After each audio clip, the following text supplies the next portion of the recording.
আজ বিশ্ব সোরিয়াসিস দিবস 2025। সারা দুনিয়াব্যাপী আজ বিশ্ব সোরিয়াসিস দিবস পালিত হচ্ছে। আর এই বিশ্ব সোরিয়াসিস দিবসের এবারের থিম হলো সোরিয়াসিস অ্যান্ড ইটস কোমরবিডিটিস। তার মানে হলো সোরিয়াসিস এবং এর আনুষঙ্গিক আরও কয়েকটা অসুখ। আমি প্রফেসর এমিন হুদা, আমি একজন ত্বক ও যৌন রোগ বিশেষজ্ঞ। আমি গত 45 বছর যাবৎ, দ্যাট মিনস লাস্ট 45 ইয়ার্স, আমি একজন চর্ম ও যৌন রোগ ব্যাধি বিশেষজ্ঞ হিসেবে কাজ করছি। আজকে আমি বিশ্ব সোরিয়াসিস দিবস উপলক্ষে এই অনুষ্ঠানের আয়োজন করেছি। আজ 29শে অক্টোবর বিশ্ব সোরিয়াসিস দিবস। প্রতি বছরই এই 29শে অক্টোবর বিশ্ব সোরিয়াসিস দিবস হিসেবে পালন করা হয়। এবারের থিম আমি আগেই বলেছি যে সোরিয়াসিস অ্যান্ড ইটস কোমরবিডিটিস। তার মানে সোরিয়াসিসের সঙ্গে সোরিয়াসিস এবং আনুষঙ্গিক অসুখ বিসুখ।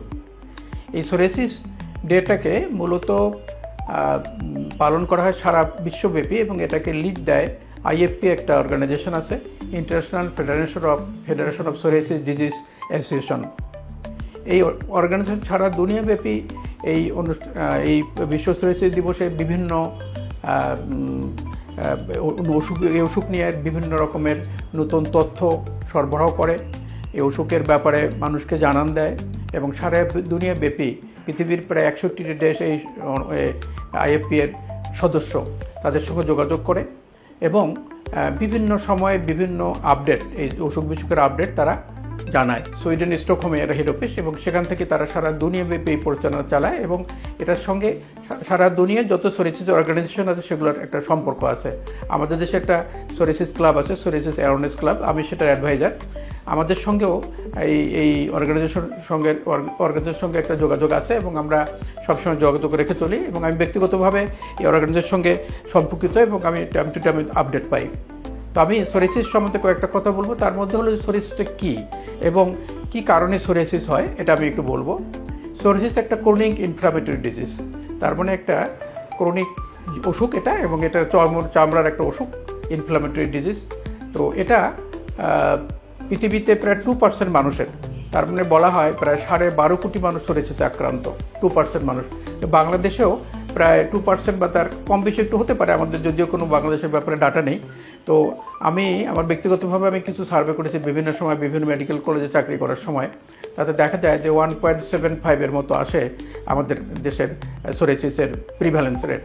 তো যাই হোক, তো সারা দুনিয়ায় প্রায় 12.5 কোটি মানুষ সোরিয়াসিসে আক্রান্ত। কাজে এটা একটা মেজর ডিজিজ এবং এই ডিজিজে চামড়ায় শুধু আক্রান্ত হয় না, এর সঙ্গে আরও অনেক কিছুই আক্রান্ত হয় এবং এটা নিয়ে আমি একটু কথা বলবো। একটা কথা হলো যে সোরিয়াসিসে শুধু স্কিন ডিজিজ না, এর সঙ্গে সঙ্গে চামড়ার সঙ্গে নখ আক্রান্ত হয়, এটাকে আমরা বলি নেইল সোরিয়াসিস।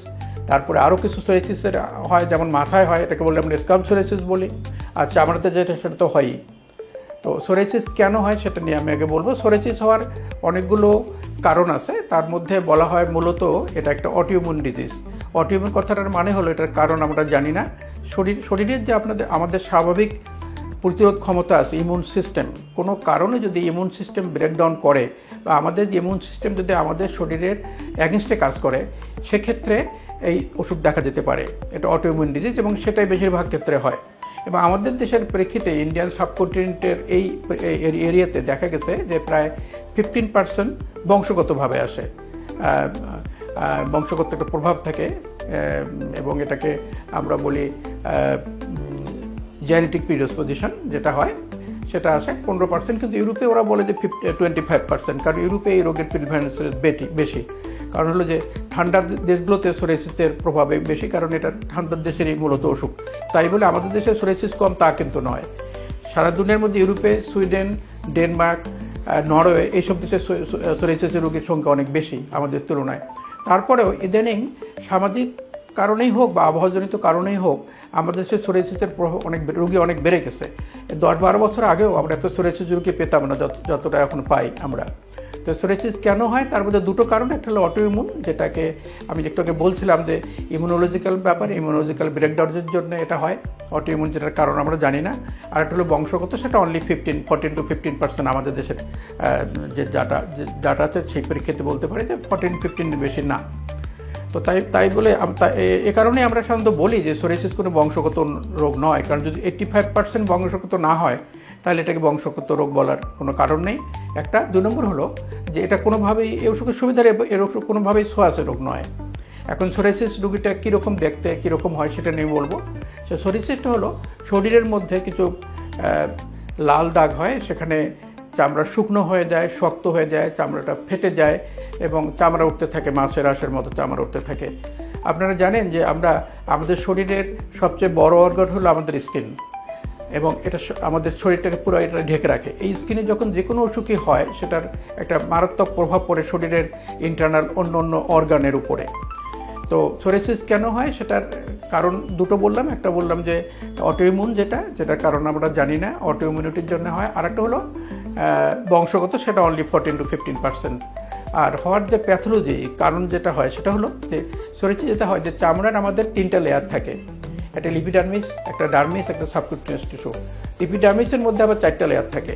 এই 4টে লেয়ারে যে শেড আউট হয়, মানে লেয়ারের যে মাল্টিপ্লিকেশন হয় সেটার সময় লাগে অ্যাটলিস্ট 28 ডেজ।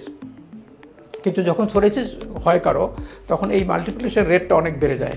এই মাল্টিপ্লিকেশনে মানে বেজাল লেয়ার থেকে, এপিডার্মিসের বেজাল লেয়ার থেকে কর্নিয়াল লেয়ার, তার মানে আপার লেয়ারে এটা আসতে লাগে মাত্র 4 days, in an average 4 days, বলা হয় 3 to 5 ডেজ লাগে মাত্র।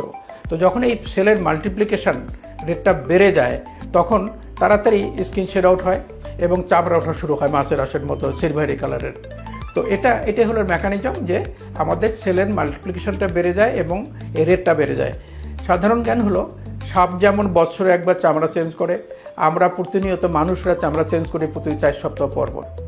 4 সপ্তাহ পর আমাদের চামড়া পুরো ছেড়ে হওয়ার নতুন চামড়া গজায়। তো এই যে চামড়ার চেঞ্জটা যখন কারো শরীরের কোনো এলাকায় এই চামড়ার চেঞ্জটা সেলুলার মাল্টিপ্লিকেশনে বেড়ে যায়, এটা যখন 4 দিনে চলে আসে তখন স্বাভাবিকভাবে সেখানে স্কেলিং তৈরি হয় এবং সেটা সিলভারি স্কেল, ছোটো ছোটো চামড়া ওঠে। সোরিয়াসিস দেখতে কেমন? সোরিয়াসিস যেটা হয় সেটা হলো চামড়া শুকনো হয়ে যায়, চামড়া শক্ত হয়ে যায়, চামড়া লাল হয়ে যায়, অনেক সময় চামড়া ফেটে যায় এবং ছোটো ছোটো চামড়া ওঠে। তার মানে সেলুলার মাল্টিপ্লিকেশন বেড়ে যাওয়ার জন্যে, সেলুলার মাল্টিপ্লিকেশন রেট বেড়ে যাওয়ার জন্য এই সমস্যাটা তৈরি হয়। তো সোরিয়াসিস অনেকগুলো আছে, যেমন সোরিয়াসিস যখন হয়, আমরা একটু আগে বলেছিলাম যে সোরিয়াসিসের নেল সোরিয়াসিস হয়, নখে এক ধরনের পিটিং হয়, দেখলে মনে হবে যে কেউ পেন দিয়ে খুশিয়েছে বা পিন দিয়ে খুশিয়েছে এরকম মনে হয়। এটা আমরা দেখলে বুঝতে পারি যে এটা নেল সোরিয়াসিস। তো সোরিয়াসিস শুধু নেলে হতে পারে বা একই সঙ্গে শরীরের সোরিয়াসিস, চামড়ায় সোরিয়াসিস রিলেশন আছে, আর সেম টাইম তার নখেও থাকতে পারে, এটা হলো নেল সোরিয়াসিস। আর যখন মাথায় সোরিয়াসিস হয়, মাথার চাকা মতো চামড়া উঠতে থাকে, ছোটো ছোটো চামড়া উঠতে থাকে, তখন এটা হলো আমরা বলি স্কাল্প সোরিয়াসিস। স্কাল্প সোরিয়াসিসকে অনেকে সাধারণ খুশকি বলে মনে করতে পারে বা মনে করে সাধারণ মানুষ, কিন্তু আমরা দেখলেই বুঝতে পারি যে কোনটা স্কাল্প সোরিয়াসিস আর কোনটা সিবোরিয়া বা সিবোরিক ডার্মাটাইটিস বা খুশকি যেটাকে আমরা বলি, এটা দেখলে বোঝা যায়। তবে পরীক্ষা নিরীক্ষাও আছে, পরীক্ষা নিরীক্ষা করে আমরা এটা ডিফারেন্সিয়েট করতে পারি যে স্কাল্পে যে লেশনটা হয় কোনটা সোরিয়াটিক লেশন আর কোনটা সাধারণ খুশকি, সেটা বুঝতে পারি। তাহলে একটা গেল নেল সোরিয়াসিস, একটা হলো স্কাল্প সোরিয়াসিস। এছাড়াও সোরিয়াসিস অনেক ধরনের হয়, যেমন ওয়াটার ড্রপের মতো সোরিয়াসিস হয়। তারপরে এটা প্লেগ টাইপের সোরিয়াসিসই বেশি হয়। প্লেগ টাইপের সোরিয়াসিস মানে চাকা হয়ে যায় শরীরে, চামড়া মোটা হয়ে যায় বিভিন্ন জায়গায়, এবং এটা স্টার্ট হয় ফ্রিকশন পয়েন্টগুলো থেকে ইউজুয়ালি, যেমন আজকে স্কাল্পে হতে পারে, কনুইতে হতে পারে, হাঁটুতে হতে পারে। এবং বেশিরভাগ সোরিয়াসিস ক্ষেত্রে কিন্তু চুলকানি থাকে না। বলা হয় যে সোরিয়াসিসে সিভিয়ার ইচিং হয় অনলি 25% ক্ষেত্রে, আর 50% ক্ষেত্রে একদমই চুলকানি হয় না, আর 75% ক্ষেত্রে মাইল্ড টু মডারেট চুলকানি হয়। এ কারণেই মাথায় যদি কারো সোরিয়াসিস হয়, খুব বেশি চুলকানি না থাকে তাহলে চুল পড়ে না। কিন্তু কিছু সোরিয়াসিসে কিছু পেশেন্টের মাথায় সোরিয়াসিস হলে খুবই চুলকানি শুরু হয় এবং তখন চুলকানির ফলে হেয়ার ফলিকল ইনজুরি হওয়ার জন্য চুল পড়তে পারে। তাছাড়া কিন্তু সোরিয়াসিসে চুল পড়ে না। তো সোরিয়াসিস সুবিধা হলো যে স্কাল্প সোরিয়াসিস চুল পড়ে না, সোরিয়াসিস কোনো সোয়াসের রোগ নয়, এই দুটো সুবিধা। এখন যেটা এবছরের যে ওয়ার্ল্ড সোরিয়াসিস ডে যে প্রতিপাদ্য থিম, সেটা হলো সোরিয়াসিস অ্যান্ড কোমরবিডিটিস। কোমরবিডিটিসের মধ্যে অনেকগুলো আসবে অ্যাকম্পানিং যেগুলো ডিজিজ সোরিয়াসিসের সঙ্গে, তার মধ্যে হলো কার্ডিয়াক প্রবলেম, হার্টের অসুখ 1 নম্বর, 2 নম্বর হলো ডায়াবেটিস, 3 নম্বর হলো মেন্টাল ডিজিজেস, বিভিন্ন মেন্টাল ডিজিজেস। হার্টের ডিজিজ বা ডায়াবেটিস বা মেন্টাল যে প্রবলেমগুলো, এগুলো মেন্টাল প্রবলেমটা হয়, মানসিক সমস্যাটা তৈরি হয় সোরিয়াসিস ডেভেলপ করার পরে।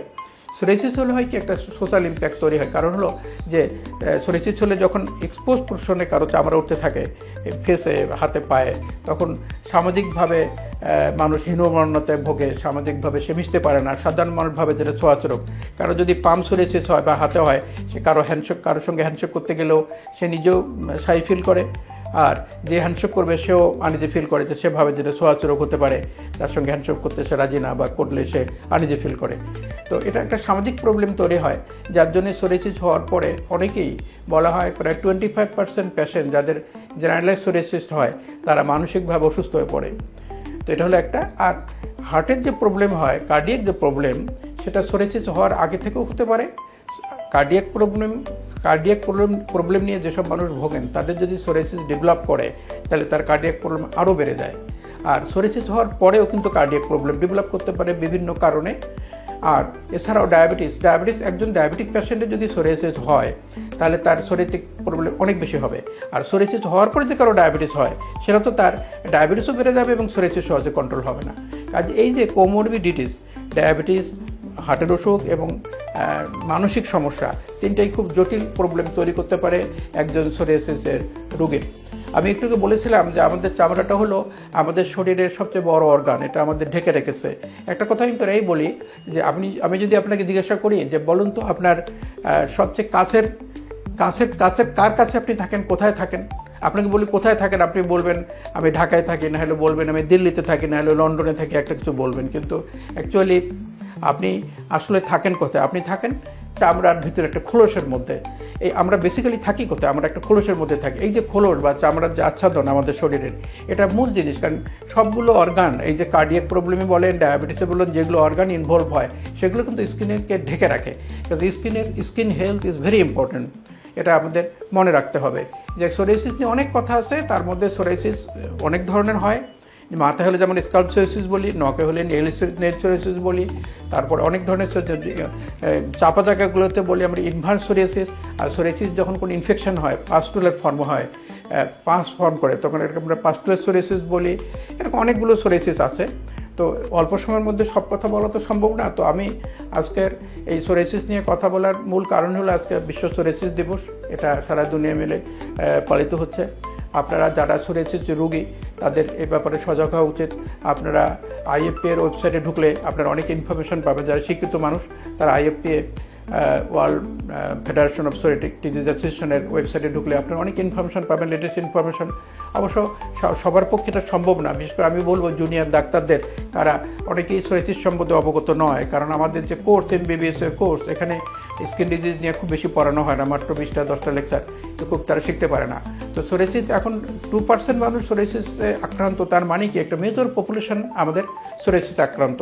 এই যে আমি বলবো যারা জুনিয়র ডক্টর আছেন বা যারা একটু শিক্ষিত মানুষ, যারা অলরেডি সোরিয়াসিস আক্রান্ত বা সোরিয়াসিস আক্রান্ত নয়, আপনার আত্মীয় স্বজন, পাড়া প্রতিবেশী কেউ সোরিয়াসিস আক্রান্ত হয়েছে, তাদের সম্বন্ধে জানার জন্যে, তাদের কিভাবে তারা ভালো থাকবে, কিভাবে নিয়ম মানতে হবে বলার জন্যে আপনাদের জানা উচিত এর সম্বন্ধে সব কিছু।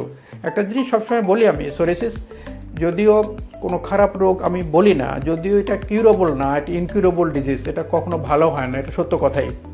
আপনি কেউ যদি বলে যে সোরিয়াসিস ভালো হয়ে যাবে, সে মিথ্যাবাদী বলবো আমি। কারণ সোরিয়াসিস কখনোই ভালো হয় না, সোরিয়াসিস কন্ট্রোলে রাখা যায়। একজন মানুষ 5 বছর ভালো থাকতে পারে, ইট ডাজ নট মিন যে সে ভালো হয়ে গেছে। তো আবার দেখা যাবে যে 5 বছর পর আবার সে একটা নতুন করে আক্রান্ত হয়েছে, নতুন করে তার সাইন সিমটম দেখা দিয়েছে।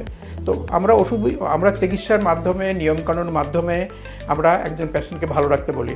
আমি সবসময় বলি যে রোগ পুরোপুরি ভালো হয় না, সে রোগের চিকিৎসাতে নিয়মকানুন বেশি ইম্পর্টেন্ট। আমরা যেসব নিয়মকানুন বলি সেটা খুবই ইম্পর্টেন্ট। সোরিয়াসিসের যেগুলো জেনারেলাইজ সোরিয়াসিস হবে, স্কিনের সোরিয়াসিস হয় যেগুলো, বা সোরিয়াসিস যে কোনো ধরনেরই হোক, কয়েকটা নিয়ম আমি বলি। তার মধ্যে একটা বলি যে ডিটারজেন্ট অ্যাভয়েড করতে বলি, কারণ সোরিয়াসিসের সঙ্গে চামড়ার শুকনোতার একটা সম্পর্ক আছে। এবং এ কারণেই কিন্তু শীতপ্রধান দেশগুলোতে যেখানে আবহাওয়া ড্রাই, সেখানে সোরিয়াসিসের প্রকোপ বেশি। এই জন্য আমি বলি যে সবসময় ডিটারজেন্ট অ্যাভয়েড করতে। ডিটারজেন্ট বলতে ডেটল, স্যাভলন, সেফটিল সাবান লাগলে সোরিয়াসিস বেড়ে যায়, চামড়া ড্রাই হয়ে যায়, প্রকোপ বেড়ে যায়, আক্রান্তর ইয়েটা বেড়ে যায়, সিমটমটা বেড়ে যায়, সাইনও বেড়ে যায়।